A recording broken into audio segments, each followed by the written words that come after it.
Bonjour, bonjour à tous, bienvenue pour ce dernier Vendée Live. On aura tenu jusqu'au bout.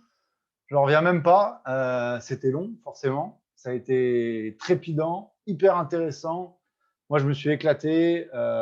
J'ai l'impression que ça a plu, je suis ravi. C'était mon objectif. On a encore 2 jours et quelques heures de course au moment où on parle. Ça va être absolument incroyable, un finish serré comme on n'a jamais vu. Et en plus, c'est stratégiquement intéressant. C'est pas la queue leu. Il y a des bateaux un petit peu partout sur le plan d'eau.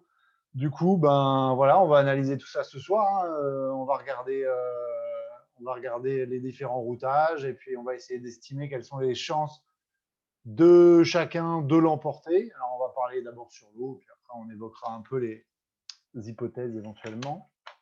Alors, forcément, on va regarder la météo, les routages du leader, et après, on fera les routages de chacun des concurrents un par un, parce que bah, ils ont tous un peu leur chance dans ce final, et on va regarder en détail leur stratégie. Je vais prendre des questions, donc n'hésitez pas à poser vos questions. Hugo, qui est en coulisses, on va dire, va les noter et me les transmet pour la session de réponse à vos questions.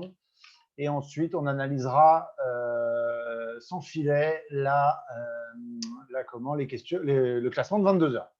Alors, c'est parti. Alors, on est en ce moment dans cette situation-là. On va recommencer sur Windy, à peu près au classement de 18 heures. Voilà, donc là, à cette position-là, on a la météo. On va dézoomer un petit peu. On va reprendre les bases. Et on a ici une belle dépression. Ici, une autre en formation en dessous. Et puis, nous avons un petit anticyclone des Açores qui est décalé, qui se retrouve en dessous comme ça, qui a permis à certains de venir jouer, surtout Charlie, il est allé très proche pour jouer la bascule. Et on a un autre anticyclone qui tourne comme ça, en rond, quoi. Plus, allez, si on va jusqu'au bout des choses, une petite dépression par là. Alors, on va essayer de regarder comment tout ça, ça évolue. On va passer à ce soir minuit. Donc, on voit que les bateaux avancent. Il n'y a rien de spécial. La seule chose que l'on peut voir, je vais rezoomer un petit peu, c'est une zone de molle pas très très loin du Cap Finistère. Donc ça, c'est assez important. On va essayer de le garder en tête. On a un vent de sud-ouest qui arrive ici et on repart autour de cet anticyclone, globalement un vent de sud. Donc pour l'instant, ça n'importe pas les leaders parce que ils ne sont pas tout à fait dans la molle, mais on va voir en avançant. Donc là, il y a les routages générés par Windy. On peut voir que les 2 premiers, voire les 3 premiers avec Boris, sont dans une légère zone. Alors, je vais vous l'entourer. Dans une zone un petit peu plus molle ici, là. Et du coup, ils vont être un petit peu ralentis demain. Alors, bon, le scénario a évolué. Au début, c'était pas trop mal il y a 2 jours. Aujourd'hui, ça a été globalement un petit peu plus mou. Puis j'ai l'impression que ça reprend un petit peu du poil de la bête. C'est moins mou. Du coup, les leaders bon, sont quand même un petit peu ralentis, hein, ce qui ne va pas être bon par rapport aux histoires de bonification. Mais ils vont quand même pouvoir avancer. Demain soir, voilà, on peut voir qu'il y a des petites zones encore de molle qui traînent sur la route. Alors, on peut voir Charlie, là, qui, sur le routage Windy, taille le long de la côte espagnole. On va regarder ça en détail après. Tous les autres ont un petit peu plus décalé dans le nord. Et puis, si on se rapproche de l'arrivée, mercredi, voilà. Alors là, on a un petit scénario qu'on viendra regarder, mais en gros, on a une belle courbure du vent. Ici, on peut la voir comme ça. Et voilà, donc ça va avoir une petite influence. On va regarder ça tout à l'heure. Ce qu'on peut aussi voir, c'est que globalement, côté arrivée, il y a moins de vent. Donc les premiers vont avoir moins de vent. Derrière, il y aura plus de vent. Donc ça va être un petit peu favorable aux vitesses des bateaux de derrière. Alors, on va regarder ça en détail sur les routages. Ici, je vous ai affiché Charlie. Alors, on va le faire avancer avec. Hein. Donc là, on est passé, avant qu'il y ait des questions, à un pas de 1h30. Donc, c'est-à-dire entre chaque point, il y a 1h30 de temps. Et on peut voir que Charlie, qui dernièrement est ressorti avec un bon angle, hop, je vais passer à 0 heure. Il est ressorti avec un bon angle. On peut voir ça. Alors, hop, je reviens un tout petit peu en arrière, mais en gros, on peut voir que son angle de remontée, c'était celui-là, alors que celui de Louis, c'était plutôt ça. Et en fait, cette petite différence entre les deux, c'est quand même un assez gros gain vers le but. Donc Charlie a fait des bonnes heures dernièrement, des heures qui étaient rapides d'ailleurs. Donc il va continuer d'être sur ce bord bâbord avant de devoir choisir, et on verra ça un petit peu après, s'il doit repiquer comme sur ce routage-là vers la côte espagnole. Alors pourquoi est-ce qu'il repique vers la côte espagnole? On le voit assez bien ici. Ici, il y a moins de vent. Et ici, il y a plus de vent. Donc, si on fait défiler, alors, hop, on va effacer les notes. Et en fait, il arrive avec un angle assez bon du sud. On peut le voir ici, hein, ce bord-là. Il arrive avec un assez bon angle sur les sables. Parce que voilà, il a une ondulation qui est bonne, mais bon, ça se joue à pas grand-chose. Donc voilà, on va regarder après en détail est-ce qu'il a d'autres options. On va le mettre en comparaison avec Louis Burton et on peut voir tout de suite que les routages de base de Louis lui donnent une autre option d'arriver par le nord, en tout cas, ou qu'elle est pas mal dans l'ouest des Sables d'Olonne et en n'arrivant pas par le sud. On va aller voir pourquoi. Donc, en gros, on la voit bien ici, cette bascule. Alors, je vais vous la noter sur le dessin. C'est que en montant, il a un vent, on va un peu exagérer, d'ouest. Et on le voit ici, le vent qui arrive là. Et vous allez voir, et il va arriver un peu plus sud. Et du coup, il va pouvoir prendre la bascule dans le bon sens pour ensuite faire route directe ou quasi directe. Et qu'est-ce qu'on retrouve? On retrouve ici cette petite ondulation là, elle va lui faire un petit empannage pour se recaler, enfin deux du coup, pour se recaler, alors que Charlie arrivera avec cette ondulation par le sud. Donc là, il va y avoir une histoire de timing pour un petit peu décider quel bord sera favorable. Hein. Donc ça ne va pas être évident. Voilà, ça se joue à pas grand-chose. Hein. Si on décale dans le temps, ça se joue à rien. Alors, si on rajoute nos petits concurrents, alors ça, au passage, ça donnait Louis sur ce routage-là à 2h42 derrière Charlie. Après, on a Boris. Donc, Boris, il est plutôt dans l'axe, dans le sillage de Charlie. Il a une stratégie similaire aussi. Et il arriverait 4h19 derrière Charlie. Donc, avec ses 6h15 de bonification, il passerait devant les deux premiers. Ce qui nous donne un scénario assez spécial. Alors, du coup, on peut se poser la question, quelle va être la stratégie des deux, quoi. Est-ce que Louis va venir se battre dans le sud ou est-ce que Charlie va venir se battre dans le nord pour marquer Louis? Alors ça ne va pas être évident. Hein. Je ne sais même pas si on va trouver la réponse ce soir. Alors on va essayer deux, trois choses. On va essayer d'amener Bureau Valais sur la côte espagnole. Alors là, on peut faire ce qui s'appelle un pivot. Et en fait, je peux l'amener au même endroit. Et ici, on va voir, ça va nous donner quelques réponses. Hein. Donc Louis, il fait la même chose quand il est sur son bateau, hein, bien sûr.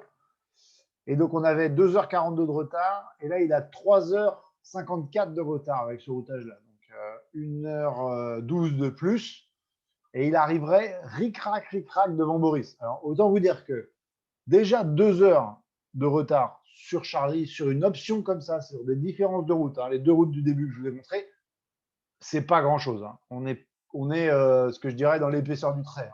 Hein. C'est pas de la poésie comme certains aiment bien que je raconte, mais c'est quand même, on est dans le détail. Hein. 2 heures avec les différents angles de vent qui peuvent être bons ou pas bons. On a vu des fichiers de vent pas très bien calés dernièrement, là, surtout dans les bords qui remontaient vers le nord. Les bateaux n'avaient pas l'angle souhaité sur les routages et du coup faisaient plutôt des pertes. Hein. Donc voilà, on peut imaginer qu'à 5 ou 10 degrés près, ben forcément, voilà, le routage il sera à plus ou moins 2 heures. Hein. Donc là, quand on a des petites variations comme ça sur les routages, c'est pas évident à prendre en compte, à gérer non plus. Quoi. Et à quoi est-ce qu'on fait confiance? Donc voilà, qui va faire quoi? C'est pas évident. On peut imaginer que Louis et Charlie ils se disent de toute façon, Boris il va nous battre avec la bonification. Donc nous, on va jouer le classement sur l'eau. Donc moi, je pense que Charlie va faire la route optimale, celle qui, sur les routages, l'amène le plus vite possible au Sable d'Olonne. Comme ça, il va gagner sur l'eau. Et je pense qu'il ne va pas laisser l'opportunité aux autres de faire la meilleure route. Donc voilà. Donc si cette stratégie est encore valable demain matin, passer au nord de l'Espagne, je pense qu'il n'hésitera pas, quitte à laisser Louis dans le nord. De toute façon, il ne va pas pouvoir contrôler tout le monde. En plus, il faut savoir que voilà, ils passent quand même 4 heures en aveugle entre les pointages et ils sont assez malins pour positionner leur manœuvre juste après le pointage. Donc en réalité, voilà, ils passent 4 heures vraiment en aveugle. Donc avec 4 heures de décalage, ça peut vraiment faire des grosses différences sur le plan d'eau. Donc je pense que ça va être très très dur de marquer les autres. Pour Boris, lui, il n'a pas grand chose à faire. C'est pareil, il doit faire la route optimale pour perdre le moins de temps sur Charlie, qui théoriquement va terminer premier. Et voilà, et ça va être tout. Et comme ça, il remportera au moins cette manche. Après, on n'a pas regardé derrière, mais au moins la manche des 3 de devant. Et pour Louis, ben là, c'est un peu plus délicat. Quoi. Est-ce qu'il va se placer devant Boris et il essaye de garder sa place de deuxième comme ça? Ou est-ce qu'il tente dans le nord et il se dit, je vais dans le nord et potentiellement, si ça marche, je vais doubler Charlie. Et si ça ne marche pas, je fais troisième, ce qui ne change pas grand-chose au classement parce que de toute façon, Boris passera devant. Voilà. Donc, j'imagine plus Louis tenter une séparation vers le nord et Charlie et Boris garder la route optimale, hein, qui, je dis bien encore une fois, n'est pas forcément l'espagnol. Elle est là, mais si on regarde, on peut faire la même chose hein, pour Charlie. On peut l'amener à faire une route nord. Alors, comment on va faire ça? En fait, on peut voir que en très peu de décalage, ça bascule. Donc, on va se mettre par là pour lui.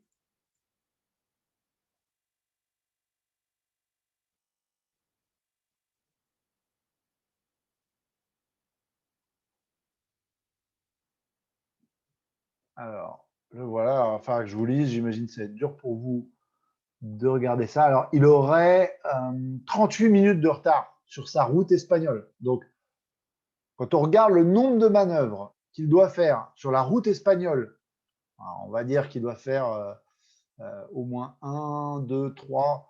Bon, s'il simplifie, c'est peut-être le même nombre d'emballages que la route nord. Mais bon, théoriquement, il devrait y en avoir plus.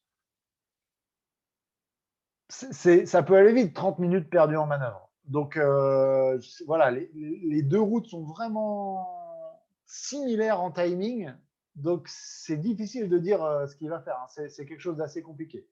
Je pense que je reprends mon truc, mais Boris et Charlie, ils vont faire leur route optimale. Je pense que Boris, il va rien tenter. Et je pense que Louis, s'il peut tenter quelque chose, le fera. Mais voilà, les opportunités sont quand même limitées. Alors, on va retirer ces deux routages supplémentaires et on va regarder les suivants. Alors, on va commencer par Thomas sur LinkedOut, affiché. Alors, Thomas, il va faire ce qui ressemble au grand tour. En gros, le routage lui dit d'aller très, très, très, très, très loin et de faire ce qu'on appelle un overlay line. Alors, ce qui est difficile à gérer. Hein, donc, ça m'étonnerait qu'il fasse ça. Mais en gros, on voit que ça, c'est ce qu'on appelle les lay lines. Donc, oula, on va recommencer, c'était pas propre. Ça, c'est les lay lines. C'est un peu les deux bords alors, au portant. C'est les deux choix qu'il a de route entre le bâbord et le tribord. Et si on regarde cette route-là, on va essayer de dessiner droit, elle l'amène tout là-haut. Alors, ça veut dire qu'en fait, en sortie d'empannage, il va devoir viser la mer Celtique, l'Angleterre, pour que ensuite la rotation de vent l'amène sur les sables. Ça, c'est pas évident à gérer. C'est peut-être possible qu'on le voit faire quelque chose un peu plus tôt, ce qui lui donnera un peu plus de marge pour se recaler plus tard, ou je sais pas. Voilà. Donc ça, je pense, c'est le potentiel pour de possibilités pour Thomas. On peut quand même regarder rapidement s'il a des choix de route. Pivot, linked out. Alors, ça paraît pas terrible. Hop, on va regarder vite fait. On va lui faire une route un peu sud, mais je pense que ouais, non, il se fait éclater. Voilà. Ouais, je pense que là, la route sud pour lui, elle est 9 heures plus longue. Ah oui, alors 9 moins les 5, en gros, elle est 4 heures plus longue. Quoi. Donc, c'est pas. Voilà, je pense que lui, on arrive dans des bateaux qui n'ont vraiment pas beaucoup de choix. Je vais peut-être pas essayer très bien. On aurait peut-être pu faire un pivot s'il empannait directement. Ah non, ça paraît pas terrible. On va essayer un petit coup, puis j'annulerai. Ah non, il est dans la molle avec le mauvais. Non, non. Ah, lui, je pense qu'il est coincé. Lui, il est vraiment en stratégie. Il doit absolument aller vers le nord. Voilà. Donc lui, pour moi, c'est juste de la vitesse, un petit peu de placement pour l'empannage et comment il gère sa fameuse lay line. Là, on va rentrer sur Maître Coq. Alors là, ça redevient intéressant parce que Maître Coq, 10h15 de bonification. Et bon, on va pas le refaire là, mais je pense qu'il est exactement dans le même scénario que Thomas. Il est obligé d'aller sur la route nord et de faire cette espèce d'arc de cercle par le nord qui va l'amener sur les Sables d'Olonne. Alors, lui, il est au routage 7h27 derrière Charlie. Donc, ça veut dire que théoriquement, il passe aussi devant tout le monde. Et si je fais bien mes calculs, il doit passer de 1 demi-heure à 40 minutes devant Boris. Donc, c'est là où il y a match aussi. Boris, il est sous la pression de Maître Coq.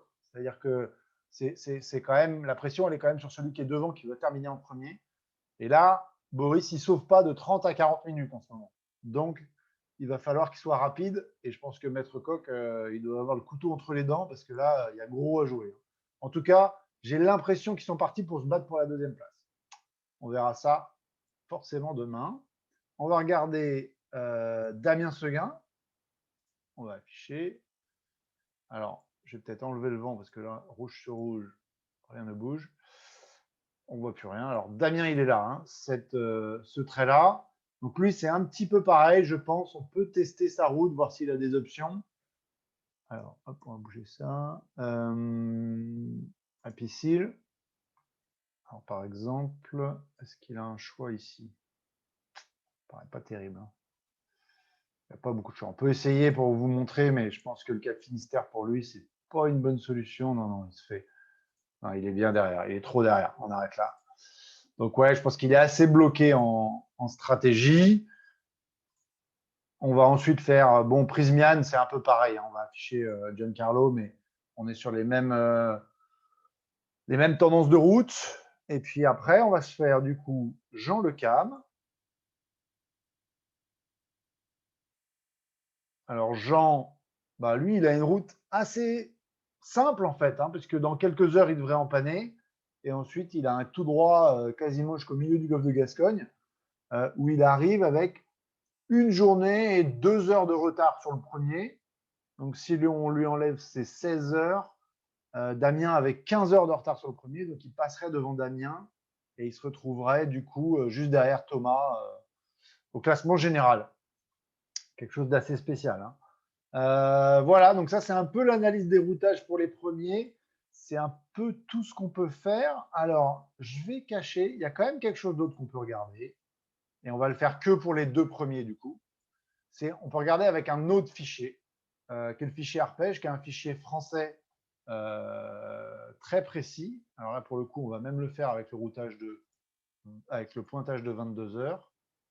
D'ailleurs, je suis en train de voir que Charlie, il n'a pas forcément eu la langue de vent qu'il fallait. J'ai l'impression. Alors, on va faire comme ça. Alors, un autre routage. Alors, ça, c'est le routage avec arpège. Donc, c'est deux fichiers différents. Ça peut nous donner deux options, deux scénarios différents. Comme il reste que 2 jours de course, généralement, ils ne sont pas très différents dans le scénario général, mais ils peuvent être différents dans les détails. Donc, par exemple, si on regarde ici, le fichier arpège, il donne Charlie qui termine 5 heures avant lui-même. Donc, il y a 5 heures de temps de différence dans les routages entre ces deux fichiers-là. Donc, il arriverait beaucoup plus tôt. Donc, ça doit être celui-là. Et puis, il y a un. Et puis, il y a deux. Ça me paraît beaucoup quand je vois ça, mais ça doit être ça. Ouais, c'est ça, ouais. Donc, il y a cette différence-là entre les deux fichiers. Il n'y a pas beaucoup, mais ça fait quand même. Ouais, c'est ça, 5 heures d'écart. 5 heures d'écart. Et donc, on va le faire pour. Alors, on va regarder aussi, est-ce que sur ce fichier-là, il y a une option nord pour Charlie? Alors, Apivia 2, on va aller le faire, on va dire par là, on va voir.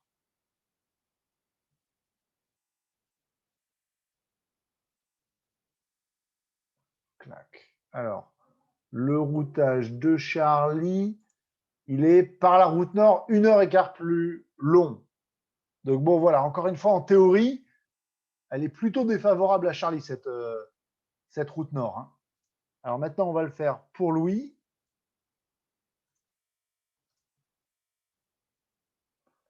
Alors, ah non, ça c'est bon, c'est déjà changé. Allez, c'est parti.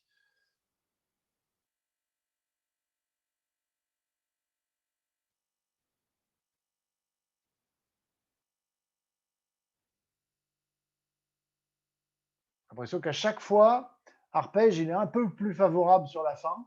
Ça va un petit peu plus vite. Alors, on va classer les routages. Alors là, il n'y a peut-être que moi qui arrive à voir tout ça, hein.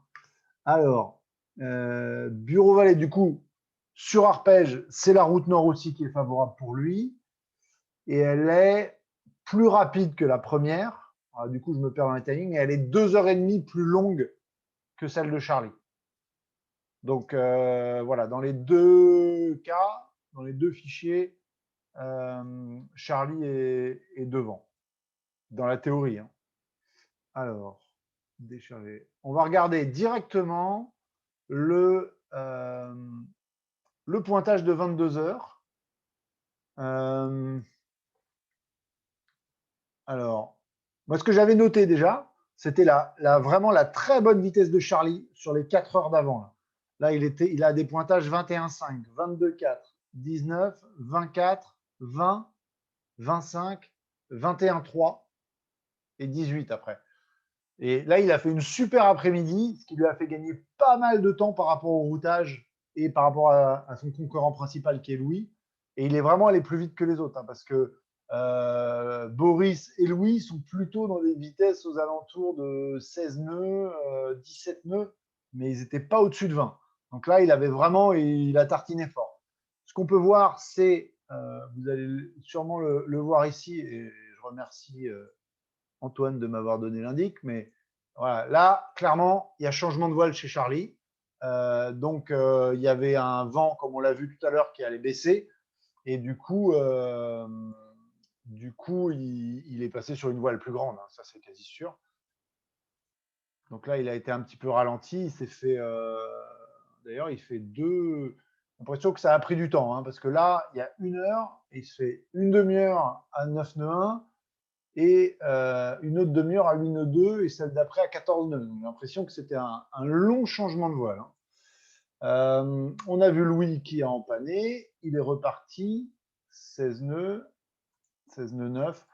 Toujours un peu plus rapide pour Charlie, donc dans des conditions un peu légères, comme on va avoir là, je pense que Charlie a un avantage parce que la différence de vitesse dans 12-14 nœuds de vent, elle est vraiment à l'avantage des nouveaux foilers. On l'a rarement vu pendant ce Tour du Monde, on sait, on en a longuement parlé, mais là, il y a quand même un avantage vitesse pure pour Charlie, ça c'est sûr.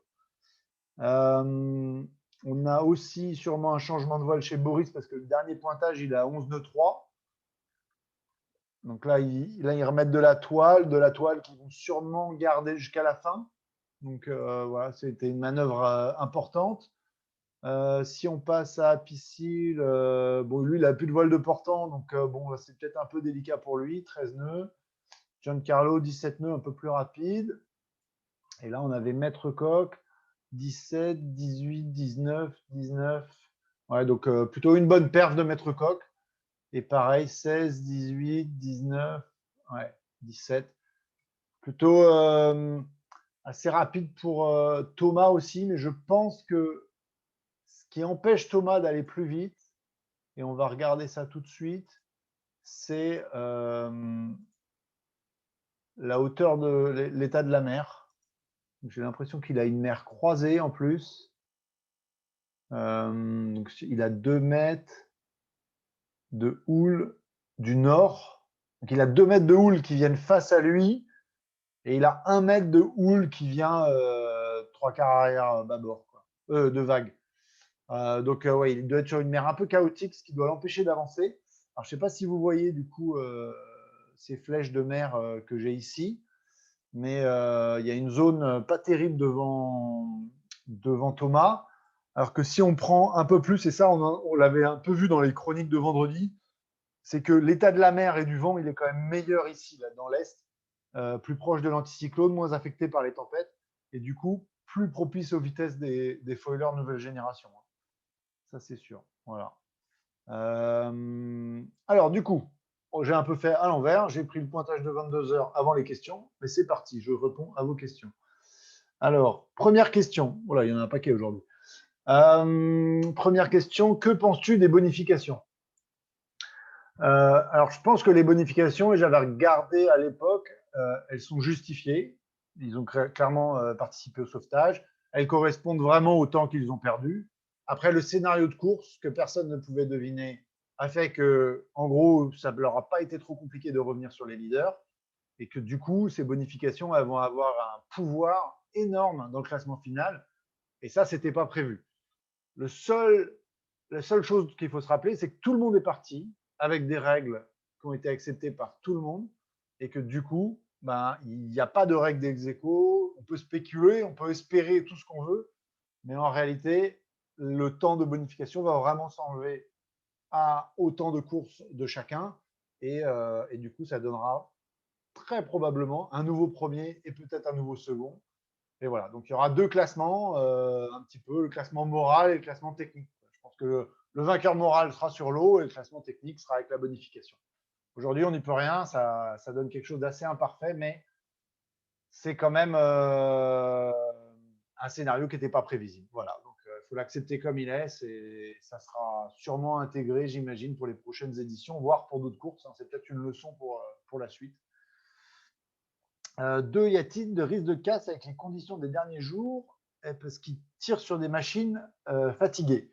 Alors, le risque de casse, oui, forcément, toujours. Ils peuvent taper quelque chose, ils peuvent démater, ils peuvent tout faire, casser un foil, trouer la coque, on peut tout imaginer. Mais les conditions sont quand même maniables. L'état de la mer est maniable. Après ça, ils connaissent bien leur machine. Et on peut aussi estimer à l'inverse que ce qui devait casser a cassé. Donc voilà, je pense que c'est possible, mais peu probable qu'on voit un scénario à rebondissement avec de la casse. J'y crois pas trop.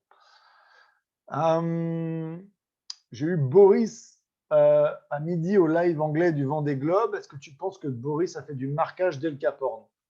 Non, je crois vraiment pas qu'il y ait d'histoire de marquage, hein. Je pense que là, ils sont pas rentrés dans ces calculs-là depuis aussitôt. Je pense qu'ils calculent ça probablement depuis le passage de l'anticyclone, un peu avant le week-end ou des choses comme ça. Bon, ils l'avaient dans un coin de la tête, mais franchement, je pense que c'était trop compliqué à gérer. Il y avait trop d'aléas.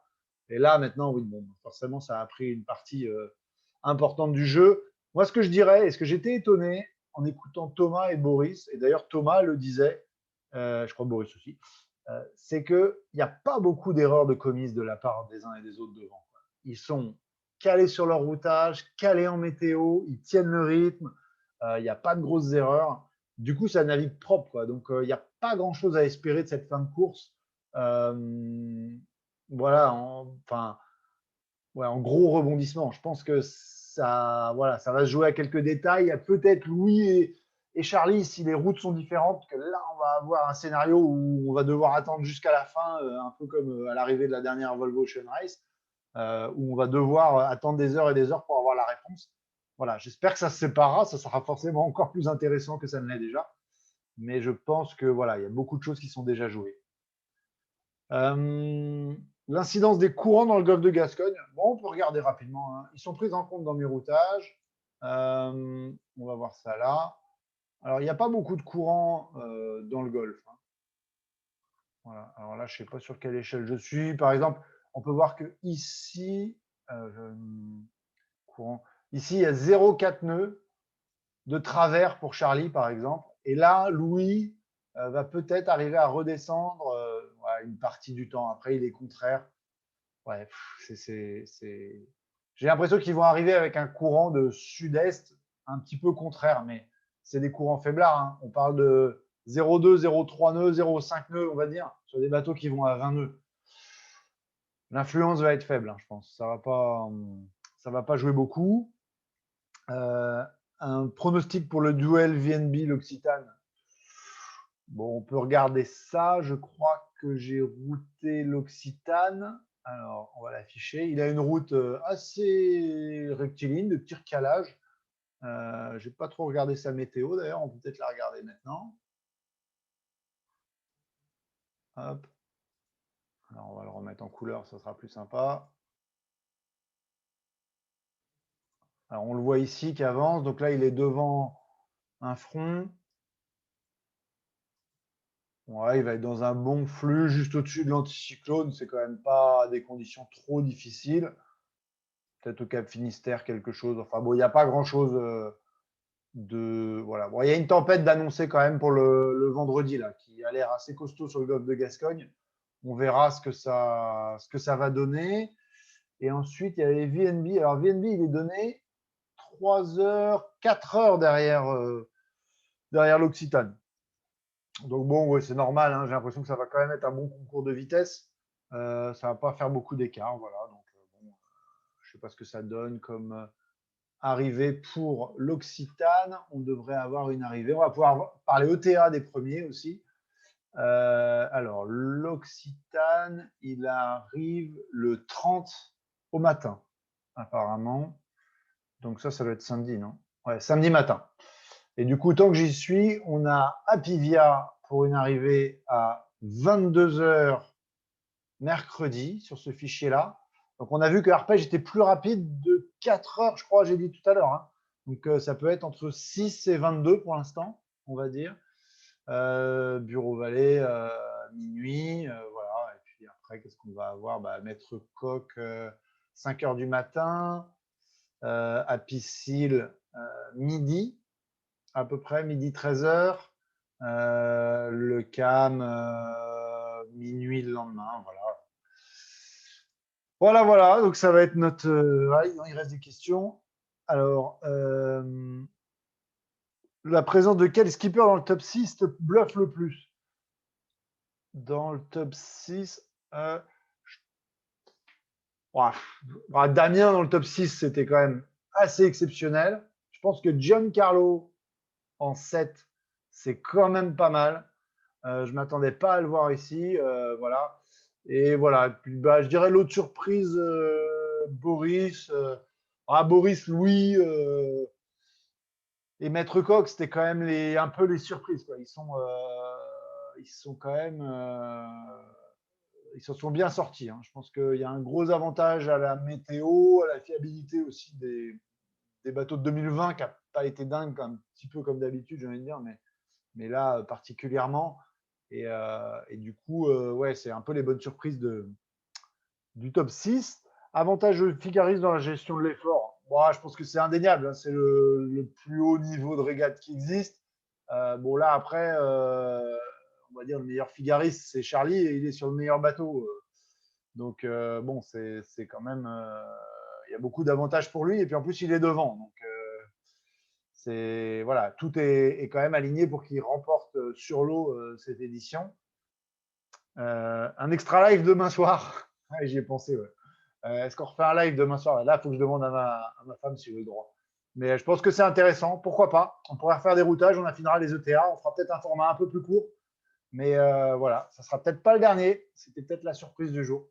En tout cas, voilà, je tenais à tous vous remercier de l'intérêt que vous avez porté, des messages de remerciements que j'ai eus par centaines depuis le début.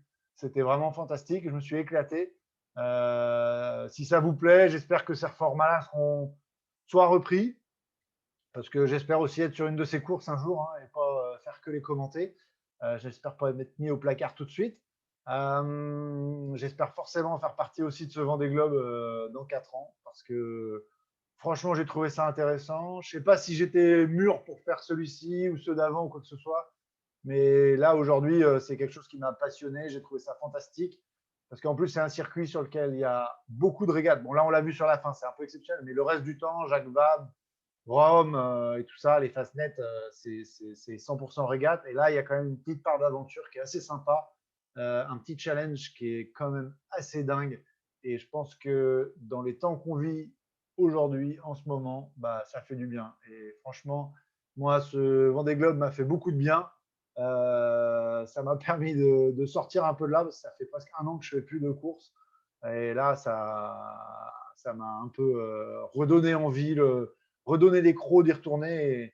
Et voilà, et ça m'a remotivé à retrouver des sponsors, un projet et forcément voilà, l'envie de me battre avec les autres. Et j'espère que ça sera le cas. Donc voilà. Merci à tous. À une prochaine fois. Au revoir.